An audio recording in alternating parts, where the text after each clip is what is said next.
गर्नुभयो।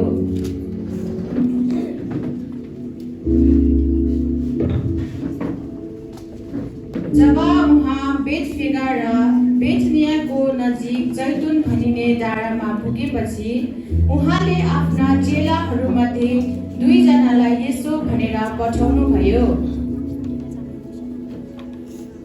येशूले चेलाहरूलाई भन्नुभयो, सामनेका गाउँमा जाऊ र भित्र पस्दा पस्दै तिमीहरूले गधाको एउटा बछेरो बाँधेको भेटाउँछौ, जसमाथि अहिलेसम्म कोही पनि मानिस चढेको छैन। त्यसलाई फुकाएर यहाँ ल्याऊ। कसैले किन फुकाउँछौ भनेर तिमीहरूलाई सोध्यो भने प्रभुलाई यसको खाँचो छ भन्नु।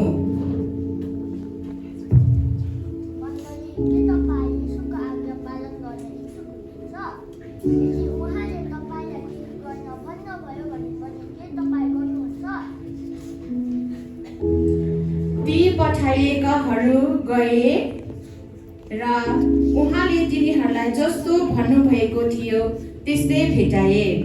तिनीहरूले बछेरा फुकाउन लाग्दा बछेराका मालिकहरूले तिनीहरूलाई सोधे, तिमीले यो बछेरा किन फुकाल्छौ?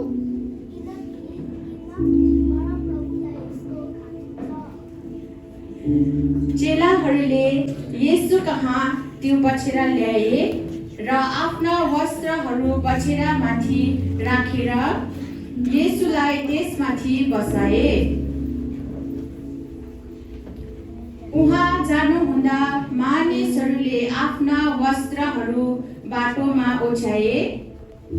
उहाँ जैतुन डाँडाको ओह्रालोमा आइपुग्नुहुँदा चेलाहरूले समस्त भिड आफैले देखेका सबै शक्तिशाली कामहरूका निम्ति रमाउँदै परमेश्वरको प्रशंसा गर्दै उच्च स्वरले कराउन लागे, होसना होसना, परम धाममा परमेश्वरलाई महिमा।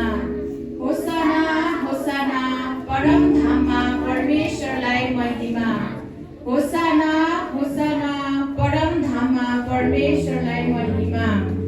होसना होसना, परम धाममा परमेश्वरलाई महिमा। होसना होसना, परम धाममा परमेश्वरलाई महिमा। अनि भिडका कुनै कुनै फरिसीहरूले उहाँलाई भने, ए गुरु, तपाईँको चेलालाई हप्काउनुहोस्।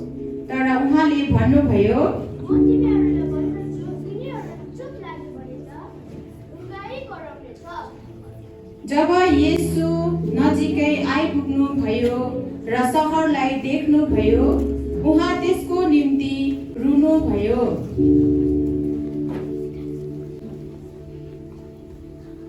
तब भित्र प्रवेश गर्नुभयो र बिक्री गर्नेहरूलाई निकाल्नुभयो।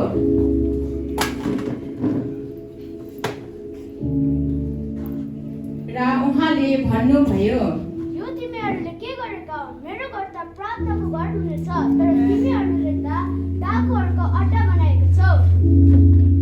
उहाँले दिनहुँ मन्दिरमा शिक्षा दिन लागे।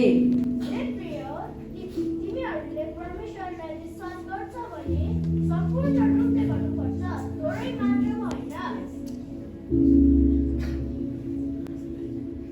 यो मानिसहरू उद्धारकर्ता छेउमा उभिरहेका थिए, जसलाई उनीहरूले आफ्नो सम्पूर्ण जीवनभर खोजिरहेका थिए र पर्खिरहेका थिए। र तिनीहरूले यसलाई याद गरिरहेका थिए, खजुरी आइतबार दुःखद कथा होइन, इस्टर भनेको येशू एक अद्भुत उद्धारकर्ता हुनुहुन्छ र खजुरी आइतबारले उद्धार कति विशेष छ र येशूले हामीलाई कति माया गर्नुहुन्छ भन्ने कुराको सम्झना गराउँछ।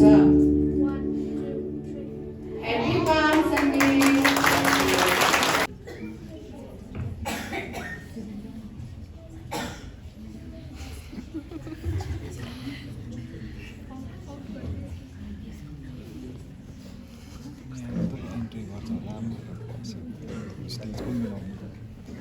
उहाँलाई ताली बजेर स्वागत गर्छौँ।